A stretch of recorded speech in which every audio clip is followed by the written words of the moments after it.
welcome to Zen Woman. I'm Kirsty Jones, founder of Zen Woman, and today we're doing an interview with Zoe Howarth, a local artist, jeweler and esoteric product designer.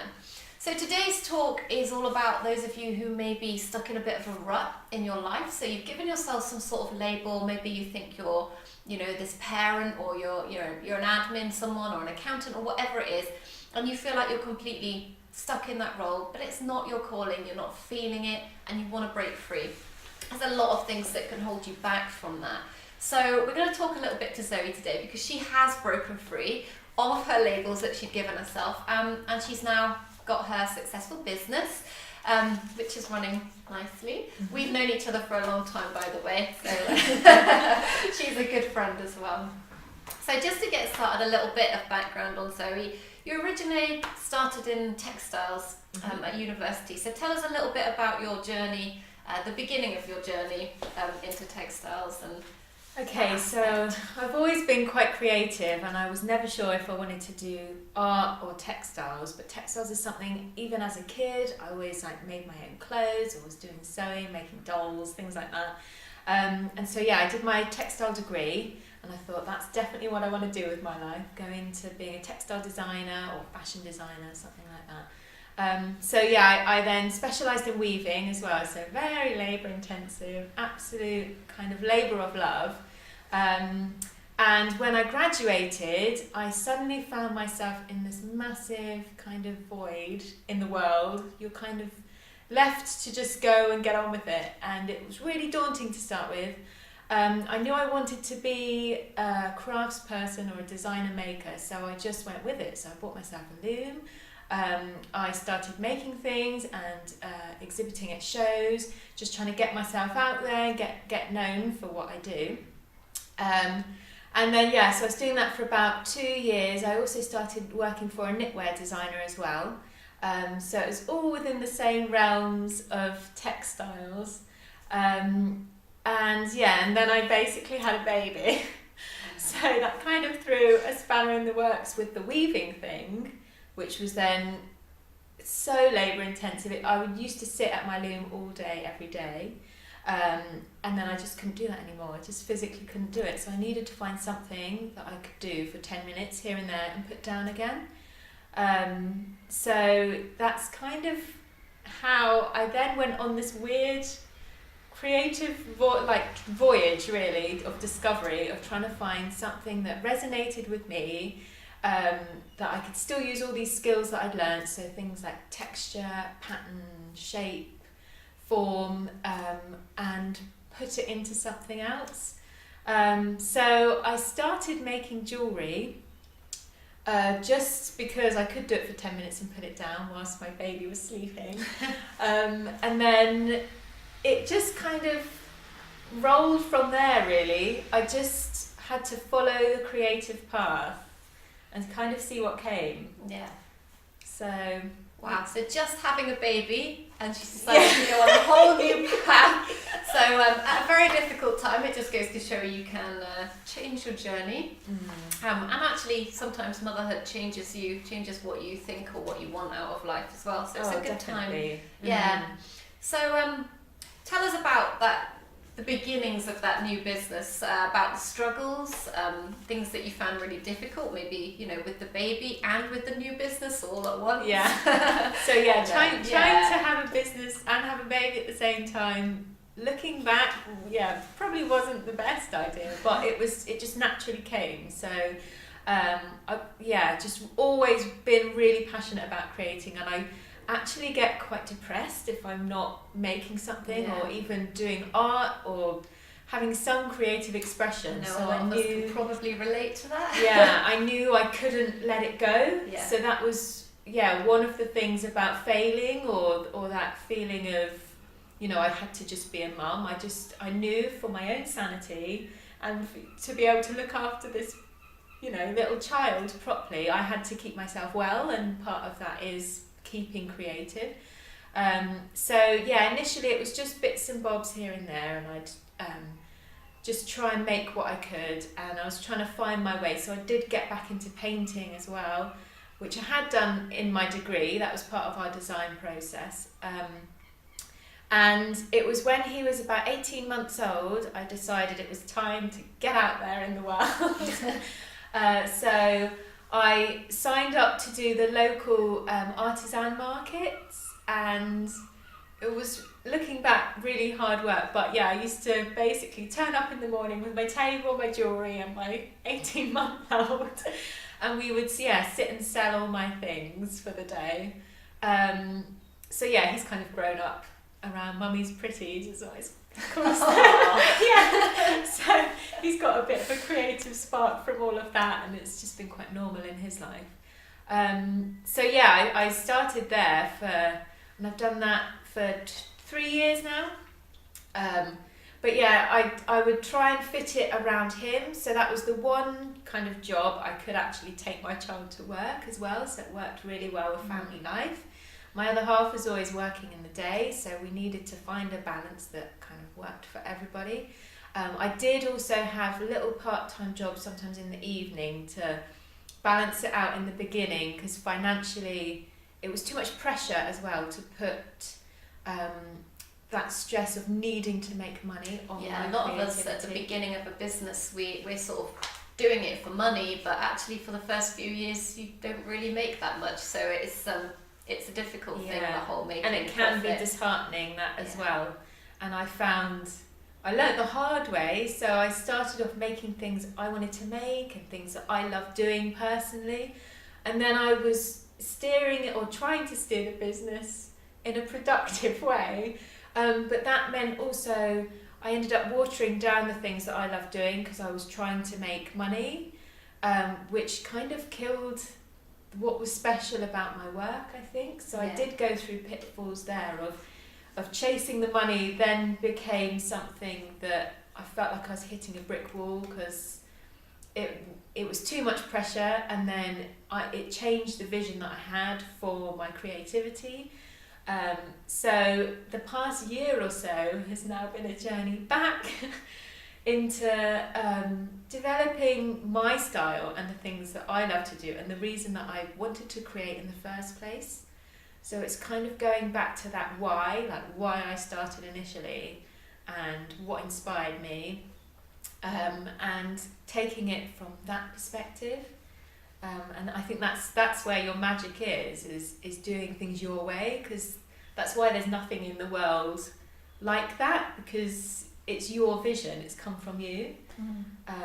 But yeah, that was a hard lesson to learn. And I think the thing as well that I noticed when you were doing it is that you weren't afraid to have some support from other people. So although maybe your partner isn't into the creative side as well, he wasn't putting pressure on her to go out and get a normal job. He was, letting her have a creative thing. Mostly if any of you are creative or have a creative person in your life, you know that it's really counterproductive to try and tone that down. I know. And your sister and your mum as well used to help with the baby. And the other people on the market, they all got to know Zoe and Caden, her little boy. So he's a little baby character around the market. Everyone knows him. Yeah, it did, and it was really nice because they were like a big family then as well. And I think it's important to ask for help, which is I find really hard to do anyway. But yeah, I really needed it, and helping each other out, you get that support, and it builds your relationships then that way. But yeah, initially with my little one being so small, when he was 18 months old, I did need the help, so it was fantastic. So yeah, and Steve's mum as well, she's been great, so having that family support is really important. Yeah, really so important. I know some people would worry about having your baby at work or not being at home with them. We get this thing where we feel like we need to be the mother all the time, but actually it's helped Caden to build a big security net around him of all these people that he knows and that know him, and to learning, for him that there are always people around that can help you out. So it's actually helped him to grow with other people and stuff as well, rather than just being not that we're criticising anyone that wants to just stay at home, but you don't have to let that hold you back. Yeah, I totally agree. And I think it's helped because then he's got such a fantastic relationship with other members of my family. He's not so clingy to me. He's quite happy to go off, for the day with Nana or Granny or anyone else. He's got no insecurities there. But also he's been used to like the idea then of going to work as well, and understanding that, you know, we're trying to sell things to make some pennies and things like that. So yeah, it's been quite insightful, I think, from all angles for him. Yeah. Okay, so do you ever have days when you just want to give it up, when it's just too much stress? Or did you in the beginning, and did they ever stop? Is that something that drains away, or does it just keep on coming back? Again, I think it's a natural kind of process. It's all a learning curve. The whole thing of being creative is a learning curve. Having your own business is a learning curve. I think life in general is just, you know, trying things. If it doesn't work, you know, try something else and keep going like that. But yeah, I did have, especially in the beginning when you feel like you're not really making any money, so you don't really want to admit to yourself, actually, it's just an expensive hobby. That's a real stabs you in the heart, that one. But you've just got to persevere. I made a promise to myself a long time ago that I was gonna create my own reality. Really, I was gonna create a life for us, for our family, and something that I could be proud of, that it was still working around like family times, and say like we have school holidays now, so I can still be flexible and be at home with Caden and things like that. So it was really important to remember why I was doing it, and that no just wasn't an answer. So I knew I had to keep going. So that's when I would either try something new or change direction slightly. Sometimes I'd have to ask myself, is this really what I want, or am I chasing the money, or is this someone else's vision that I think should work for me? These shoulds of I should be doing this, I should be doing that. A lot of us follow other people for motivation, but actually we sometimes end up becoming a little clone of the person that we inspire, or we find that rubbing off on ourselves. So it's really difficult sometimes to know what's really, you and what's and quite a hindrance sometimes. And then sometimes you feel like, because that person that you're inspired by, you obviously love their work, so you're passionate about it, but then trying to make yourself like that just means that you're a watered down version of them and you're not being you. So it's going back what's true to you and just keep going with that. So now I've also learnt one of my big things actually was doing too much. So when it became stressful, that was when I felt like I can't cope with this anymore, it's too much. And that's when I realised I was trying to do too much. So I would write a to-do list for the day. Realistically, that was a good week's worth of work, and I put myself under far too much pressure because I would just never get anywhere really with my to-do lists, and that was a massive realisation for me, that actually you don't have to do everything now, you don't have to do it all in one go, and even there are things that you can ask other people to do, you don't have to do it all yourself. So taking the pressure off, I think, really frees you up to find the flow again and have fun with it, because it should be fun. It's quite hard to do sometimes, but it is. That whole following other people and stuff, it's so my next question was about like finding the support and how did you stay motivated. So I guess that is the people that you followed. Do you have any recommendations for our viewers, if they're getting into a creative thing? I mean, I always talk about Brendan Burchard because I always follow him and his work. Is there anyone else that you think is particularly inspirational? Okay, this is interesting. So I'm really inspired by people who are out there doing their thing. So I've got, Instagram's great for this. Mm-hmm.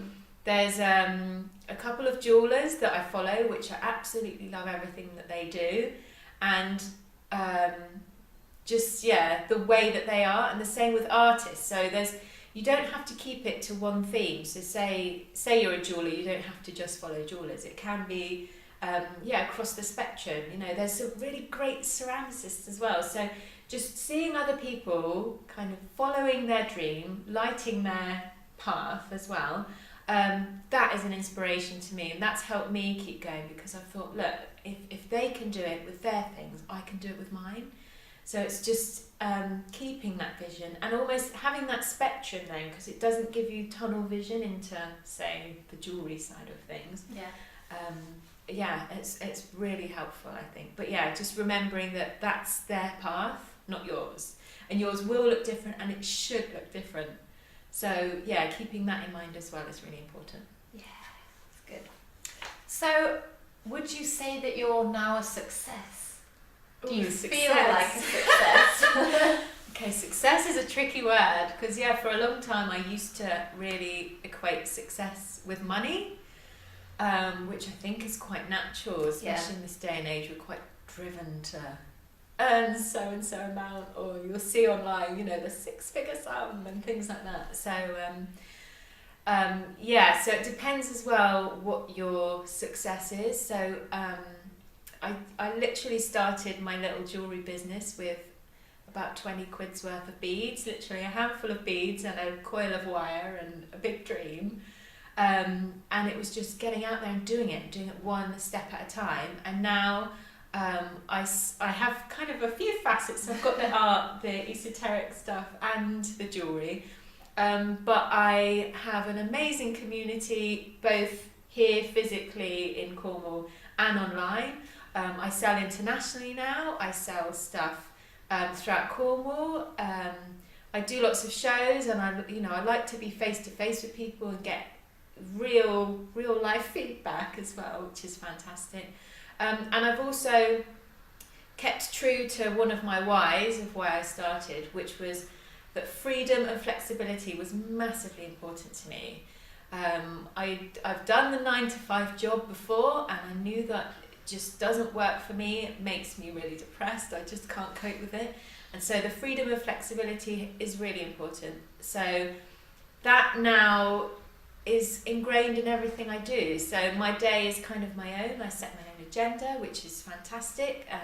Because I have all these different facets, then I can jump between things. So if I'm getting stuck with one vision, say with my jewellery, something's just not working, then I can go back to painting, and it helps free me up and loosen me up, and then I can jump back into the jewellery with fresh eyes. So it kind of works on all spectrums, really. But yeah, there's not really a simple answer to that. But yeah, I do feel like a success now. And but it's just through putting in the time and taking it one step at a time. And sometimes the vision you've got for where you want to end up, actually, I've had it in two ways. So one direction is that I've veered off and done nothing completely like what I thought. And another thing, I've manifested things which I really thought would be amazing, and then I realised they're in my life, and it's like, okay, I'm ready to move on to the next thing. I've kind of outgrown that vision. So that's important to remember too, that you don't need to be stuck in the box that you put yourself in. Yeah, once you reach that success, it's okay to move past it onto something else, and it's okay to change what you actually will vision yourself as success in it. So like we said at the beginning, it was all about I need to make the money, whereas later on it's all about having a life that you can enjoy, where you wake up every morning, you enjoy what you do, and you can take it wherever you feel. So success is a difficult thing to measure, but it's basically about happiness. If you're happy, yes, I love that. And I think that we see success as a destination, and that's just not how life works as well. It's all about the journey, and I know, both you and I, this time last year, we're different people than we were a year ago. So because you're ever evolving and changing and growing as a person, then your dreams and your visions of your success are going to be evolving as well. So it's important to remember that and not to be too hard on yourself. Yeah. So something I know that's kept us on track over the time, I'm lucky to have Zoe here, and we've got other friends Claire and Paul, who are in a jewellery workshop as well around. Actually. And it's really handy to be surrounded by other people that not only understand what you're doing, but that are supportive of your dream. And particularly for us, we will get together, aiming once a month, and have what we call a business meeting. Although we're in slightly different businesses, it really helps when you're self-employed to have someone to be accountable to. Well. So we'll get together, and if Zoe's having a hard month, I can remind her of things, or she can remind me, or you get a bit of fresh input, or sometimes you've just had a lazy month and knowing you've got that business meeting with someone, you're like, oh, I need to get something done, so I don't turn up and be like, well, I haven't done anything. So it's always good to get yourself a good support network. Even if they're just online people, if you don't know anyone locally that you can connect with, there are a lot of like business people online. You can sort of get into groups, even approach local business people and sort of get into a little network or a little group. So that's really important. But what other advice would you give women or men out there that really want to break the shackles of the labels that they're stuck in and start a business, their dream business?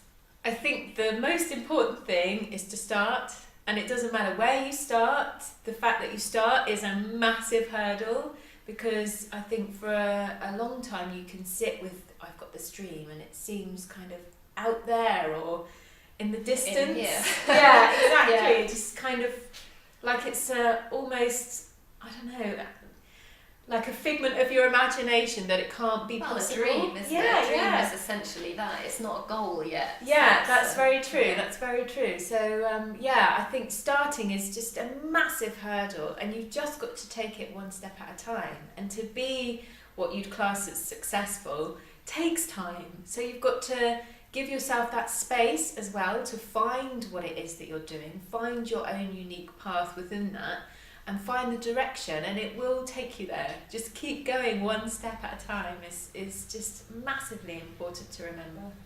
Yes, I know we both use sometimes vision boarding and manifesting and things, which are things that you can look into as well. So it really helps us to stay on track and think about actually what it is that I'm going to do, even if it's just one step each month. You know, for this first month, I'm going to do this. Getting it out on paper is a really good way of getting it started, because once it's out of your head and on paper, then it's a plan or a goal, and then those steps become a plan, and then you're actually working your way to it. Our business meetings help with that as well, actually. We always come away from there with a couple of steps of what we need to be doing, like for the next month, to progress forward on our journey. So, yeah, that really helps to bounce ideas off each other. Yeah, so that's good. So what are we going to be seeing from you in the future?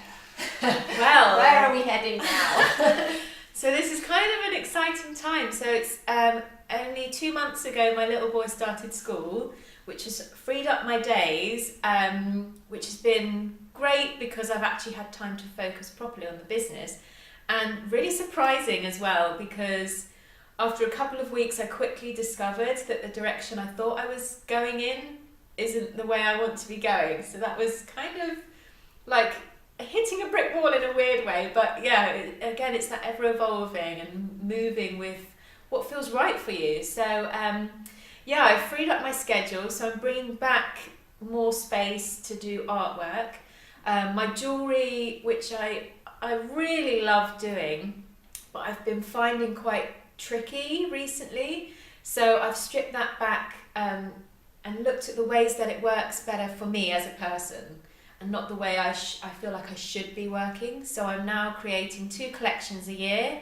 I'm working back with doing one-off pieces, which is what I love to do. So it's more of an artistic, creative expression, really, which is why I got into it in the first place. And then, the esoteric side as well. So online, I'm known, in Porthleven and Cornwall, I'm known as a jeweller. And then online, I'm known as the Sacred Wild Soul. So this is quite a strange balance that I've got going on.